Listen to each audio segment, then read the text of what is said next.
Why is it so much more difficult to be a DC collector than a Marvel collector? The fact of the matter is, the big key books just aren't out there. Let's take a deep dive into Silver Age, Marvel versus DC in terms of availability and value up next on this video from Bronzeville Comics.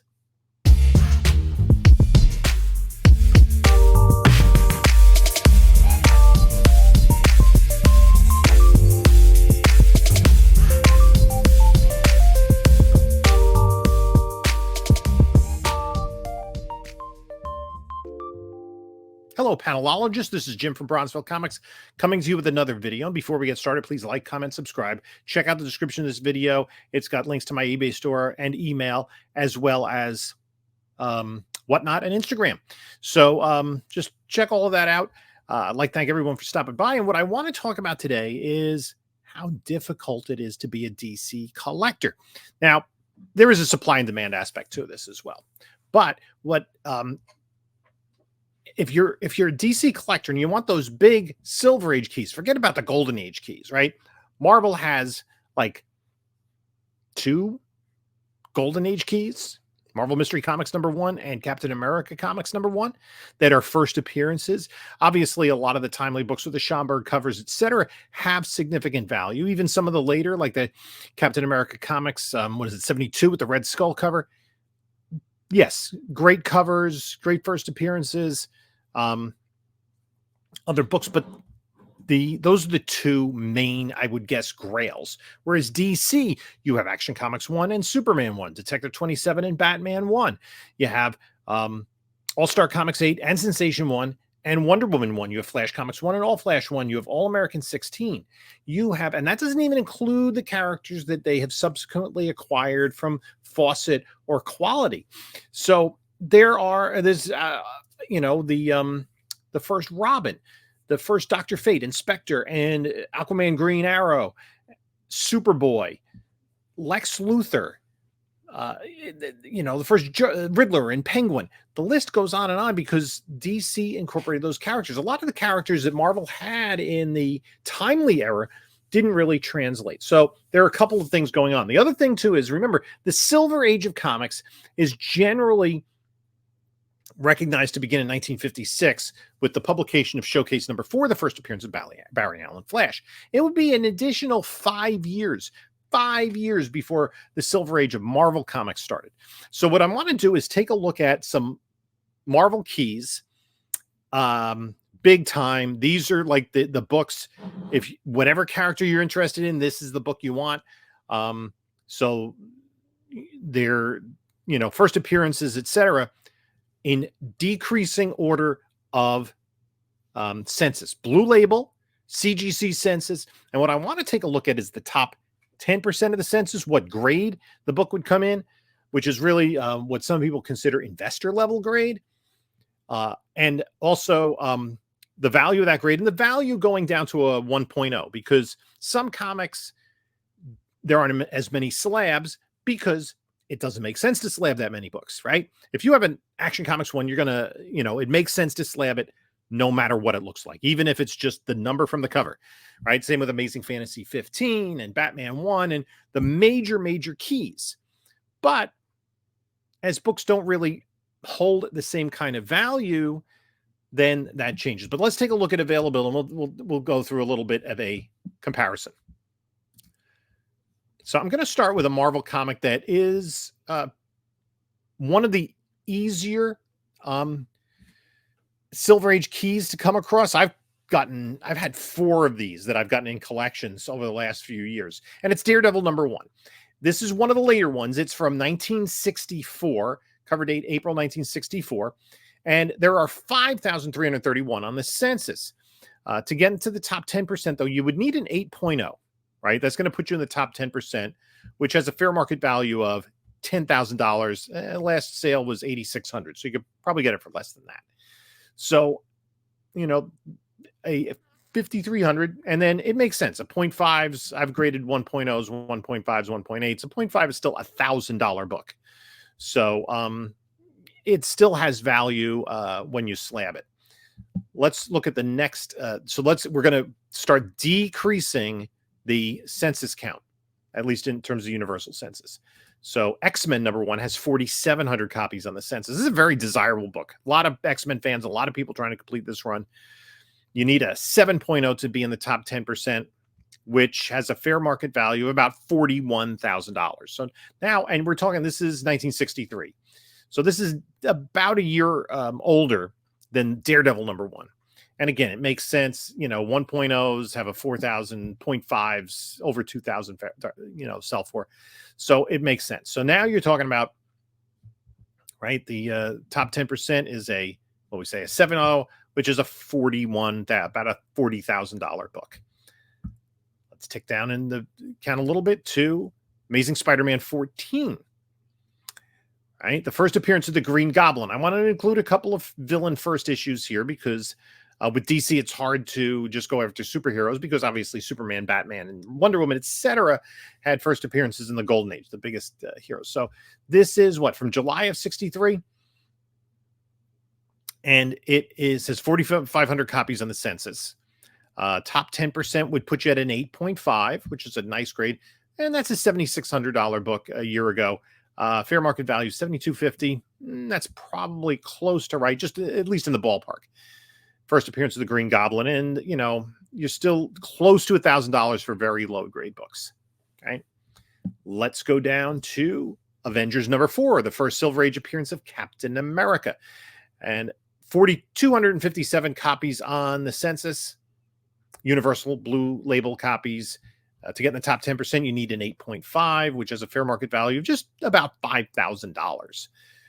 And again, this does a little bit lower in lower grades. So maybe if you have like a 1.0 or in that range, you might not be as ready to slave it. Not as hard a book to find as some of the others. And we're going to get books that are rarer for Silver Age. Avengers #1, about the same number, 4,191 to get in the top 10% of the census. Now, there aren't any first appearances of individuals. It's just the first appearance of the Avengers as a team. You need a 7.0, which is $11,000 fair market value, according to Go Collect. I like Go Collect because you get to see the pictures of the books.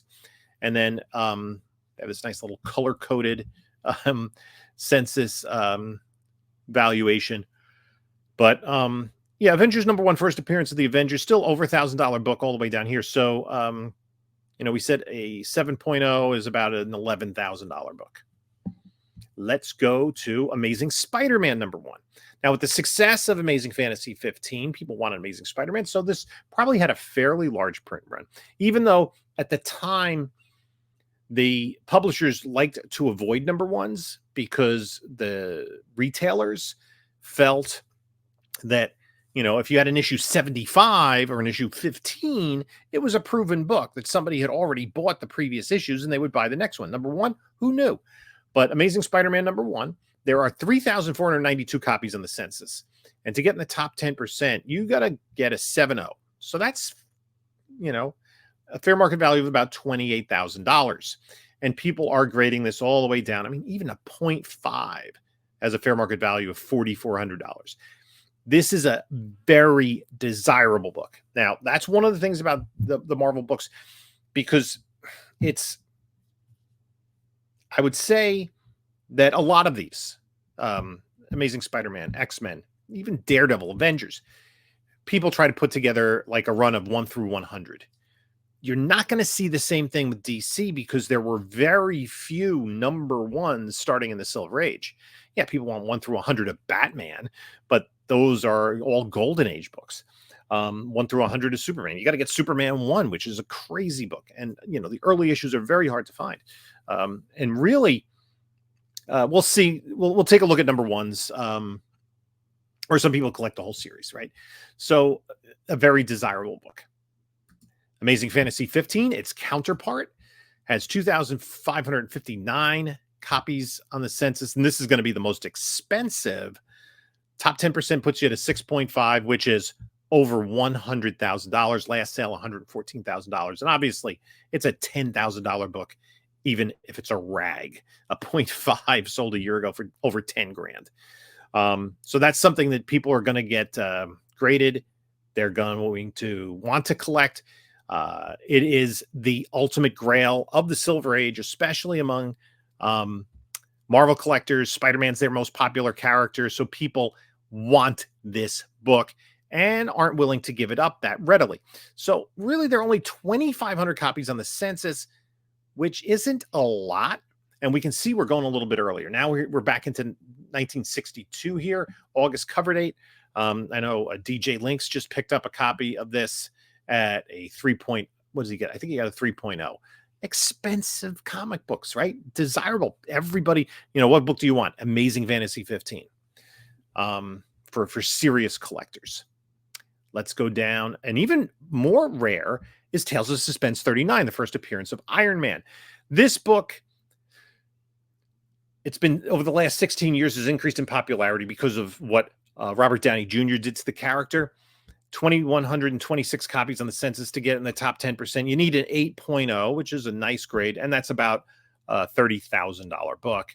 And again, $3,000 for 1.0s, 0.5s makes sense to get it graded at almost any grade. It's not something you're stopping if it's only a 2.5. No, it doesn't make sense to get it graded, that kind of thing. So, another very popular book, even though I don't think we're going to see him again in the MCU. Maybe in Secret Wars, I don't know. But, his story's been told.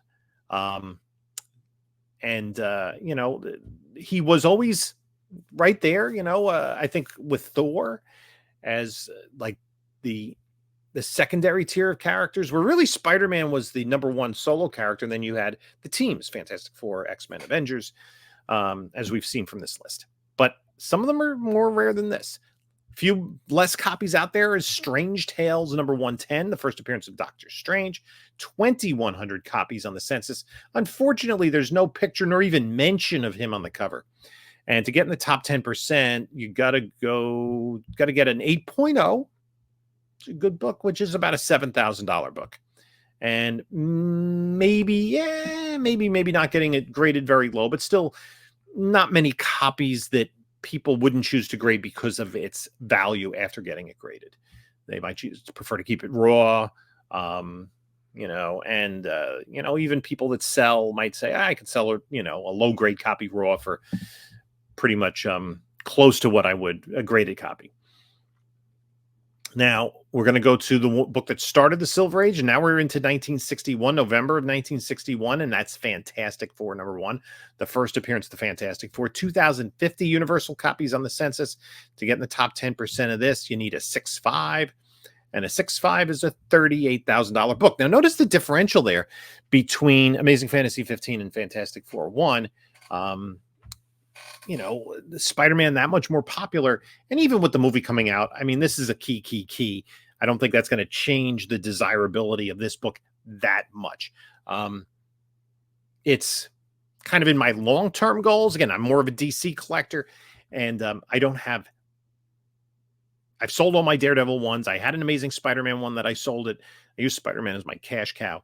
I would like most of these books in the collection at some point, but right now I am prioritizing DC keys. If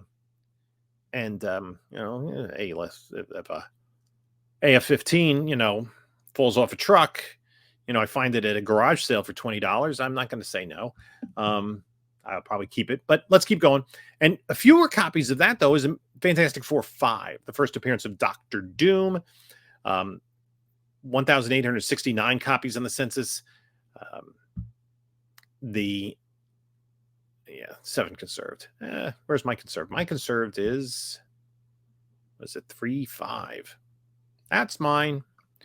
Anyway, to get in the top 10, this is the first appearance of Doctor Doom, by the way. 7.5 to get in the top 10% of the census, about a $15,000 book. But there are fewer of this than the Fantastic Four one, probably just because, still low grade, it's still over $2,000. I'm not sure why. Let me know in the comments below if you have a theory. Let's go to the next book on the list. And this, I'm surprised. Journey into Mystery 83. There are only 1,874 copies on the census. Fewer than FF1, fewer than FF5.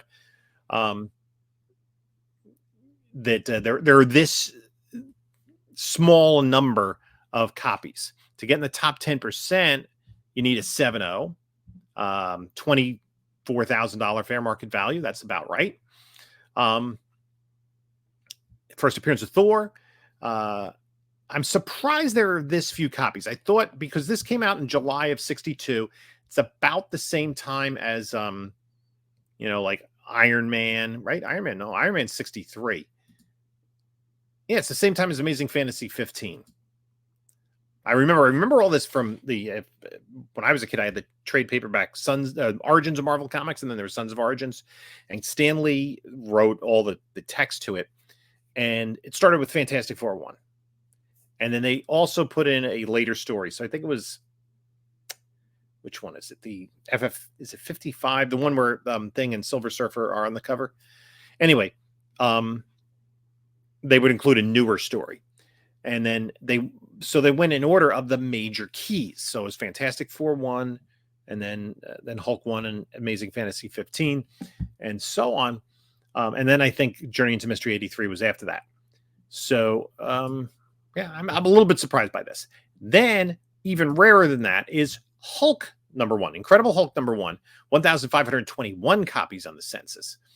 And to get in the top 10%, you needed a 7.0. Which is a $50,000 book, desirable book there. And because you know what it is, I think about this book, $6,000 for 0.5. What I think drives the value of this book a little bit higher is the fact that there were only 6 issues of the original run of Incredible Hulk. And then it was canceled, and he eventually went into Tales to Astonish, and then got his own title back later on in the Silver Age. There are only 6 issues, so it's a very collectible set. Right? You only need 6 issues. They're expensive. I mean, you're paying tens of thousands. I mean, even to get a 2.0, you're paying 10 grand for Hulk #1, but it's doable. If you say, oh, I want to collect Fantastic Four, 1 through 100 or get the whole run. You're talking about, Amazing Spider-Man and Fantastic Four, X-Men. You're talking about hundreds of issues to complete the run. Here it's 6 and you're done. I think that does increase the value of this book. The rarity also does. Now, even rarer than this is of the major first appearances. And I didn't really count the first appearance of Groot because that was a little bit of a weird one. And this is from May of 1962. Even rarer than this is Tales to Astonish 27, the first appearance of Hank Pym. Not yet Ant-Man, but the first appearance of Hank Pym in The Man in the Ant Hill from December of 61. Right. So this came out just after, actually January 62, came out just 2 months after Fantastic Four #1, 1,004 copies on the census. That's it. Right. About 2/3 the number of copies of Hulk. And to get in the top 10%, you need a 7.0. It's not uncommon. $7,700. Okay. So a very hard to find book. But wait, that's the Marvel books. Let's take a look at DC. In the same manner, we're going to count down some of the major keys. Okay. Brave and Bold 54, 1964, first appearance of what would become the Teen Titans, Kid Flash, Aqualad, and Robin. They added Wonder Girl later on. But this one, look, and I'm going in decreasing order on the census. 1964, there are only 1,500 copies on the census. To get in the top 10%, you need a 9.0, $1,200. Part of this is the value. It doesn't make sense. If you're like down under a 3, 3.5, I mean, it's a couple $100. So a very affordable book, not many in high grade. And look here, there are 3 9/8s of this. None have sold. 12 9/6s and 31 9/4s. So a lot of fairly high grade copies, not even proportionally to the total number on the census. Let's take a look at the next book, Justice League of America #1. This is from 1960, and there are 1,449 copies on the census. To get in the top 10%, you need a 7.0, and that's kind of around where we've been seeing $3,500. Does it make sense in the lower grades? Maybe. I mean, I would say 2.5 or better. It definitely makes sense, but it's not unreasonable to grade lower grade copies of this. This is just the first of the ongoing series, much like Avengers. No, not even Avengers #1 is the first Avengers. This isn't even the first Justice League. Okay. but still only 1,400 copies on the census. First appearance of the Justice League here in Brave and the Bold 28, 1,300 copies on the census. Now, this book is from March of 1960. So a year and a half, a little more than a year and a half before Fantastic Four #1. It's first cover appearance of both Aquaman and John Jones. To get in the top 10%, you need a 7.0, which is going to set you back about 10 grand. And does it make sense? Yeah, $1,000 book, even in the lowest of grades. Okay, but only 1,300 on the census, right? We're talking about the Man in the Ant Hill that were 1,000. This is still fewer than Hulk 1. Harder to find, at least in graded books. Now, Green Lantern #1, only 1,270 on the census. This is the, Hal Jordan gets his own series. He had his first appearance before. To get in the top 10%, you need a 7.5, which is a fair market value, $4,600. Again, lower grades, you may or may not get it graded. Again, not a first appearance, but #1 of an ongoing. Now, the thing with collecting Green Lantern is Green Lantern, oddly, in the midst of the Denny O'Neil, Neil Adams run in 1972, was canceled by DC. And backup stories were put in Flash. So went to issue, what was it, 89, I believe? And then it was canceled and was brought back later in the 70s with the same numbering continuation. Now, next, Action Comics 252. Only 1,188 on the census. This is the first appearance of Supergirl. It is from May of 1959. To get in the top 10% here, you need a 7.0, which is a $6,000 book. $5,000 to $6,000. Somewhere in that ballpark.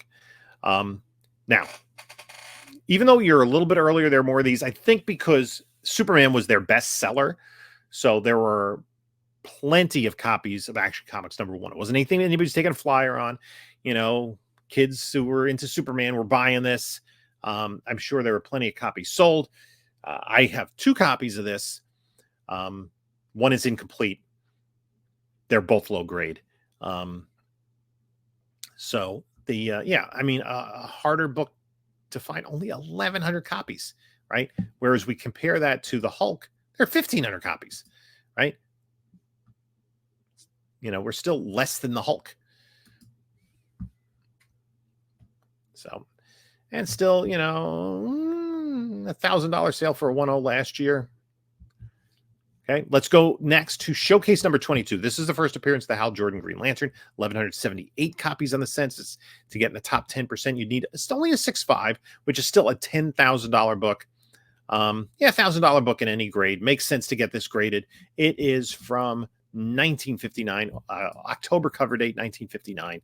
So again, we're back in the 50s. This is 2 years before Fantastic Four #1. And only 1,100 copies on the census. These books are very hard to find.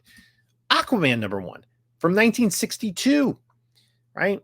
Now, this is one of those ones. There is a 9.8 and 3 9.6s, high grades. 1,066 of this book, right? To get in the top 10%, you need an 8.5, which is a $2,500 book. Does it make sense to get it graded? Probably not in the lowest of grades, which could be keeping this number down. It's just the first of his ongoing series that lasted, was it 56 issues until it was rebooted in the late 70s and then went up to issue 64 maybe. So a completable run. And I think I'm not sure if I need one more book. I have to go through the mess I have in my basement to see if I do have all the, like Aquaman 28, I think I'm missing, not even a key. Okay, let's keep moving on. Showcase #34, the first appearance of the Silver Age Atom, Ray Palmer. Only 958 copies on the census. This is from September 1961. Now, let's draw a little bit of a comparison here because there is a definite comparison, right? This is cover dated, is it October 1961? Whereas there are 958 on the census. We go to Tales to Astonish 27, which is January of 62. And features a tiny character as well. These books came out around the same time, right? Adam just a couple months earlier, and there are fewer of them, right? So think about how rare the first Ant-Man is then you look at Adam. Now, the other thing too is Adam doesn't hold the value in these lower grades. I mean, you're probably not going to get anything under a 2 graded. And the top 10% is going to put you at an 8.0, which is about a $1,700 book. But in terms of the CGC census, it's smaller than, pun intended, smaller than Ant-Man. There are fewer first Adams than first Ant-Mans. And think about how rare Ant-Man is. Now, there are more copies out there that are ungraded. I have one. Let's keep going. We're tacking down. Now, part of it is the number on the census decreasing because lower grade copies doesn't make sense to get them graded, but also these are older. Batman 121, first Mr. Freeze, 947 on the census. This is from 1959. Top 10%, you need a 7.0, which is a $6,000 fair market value.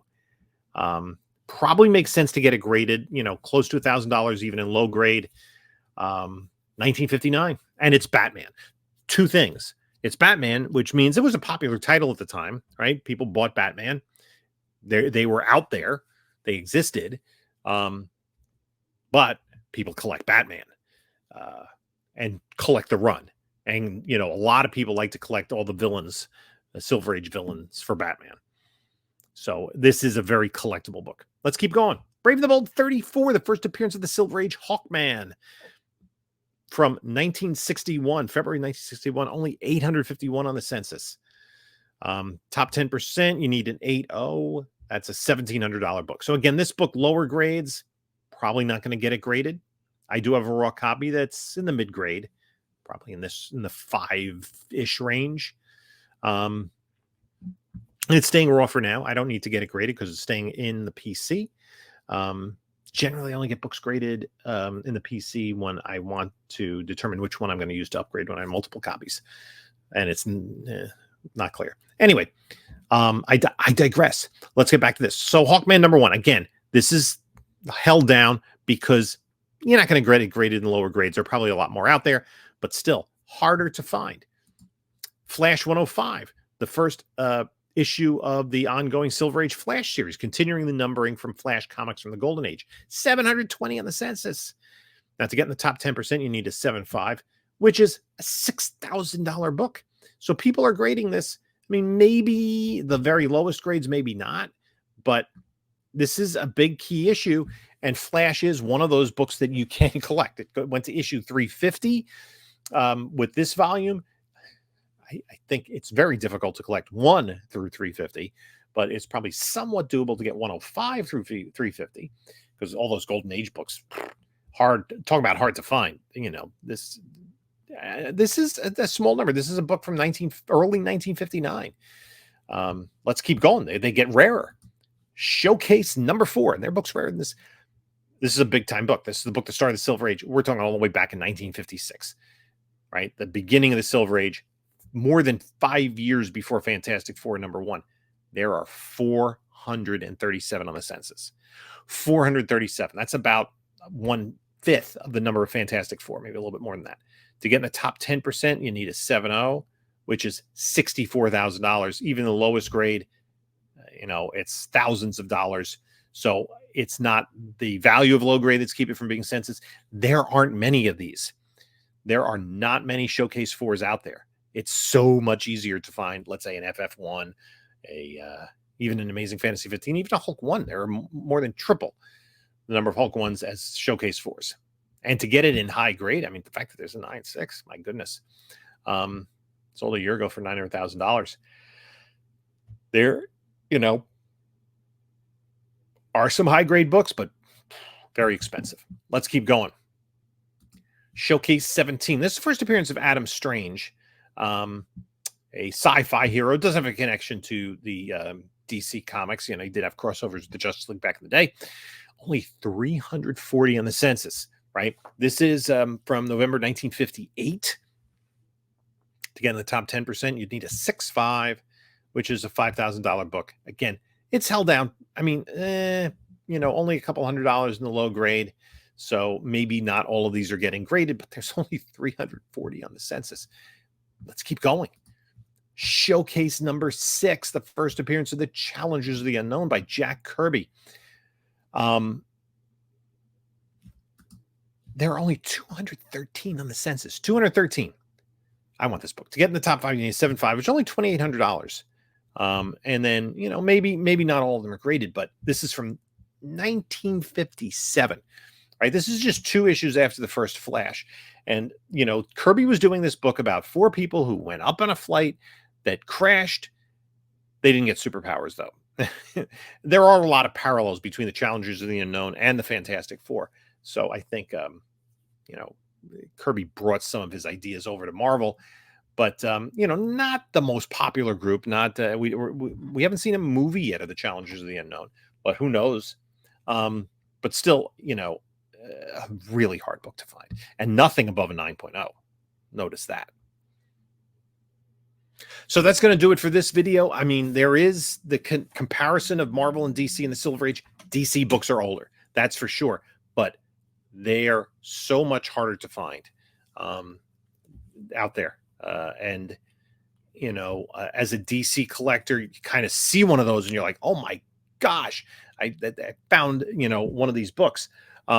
So let me know what you think. I'm wondering if there's going to be kind of a catch up in DC popularity, depending on how the movies go. It's a big if, obviously, but we'll see. So anyway, I'd like to thank everyone for stopping by. You could take a look at a couple of my other videos here. And this is Jim saying until next time, enjoy your comics.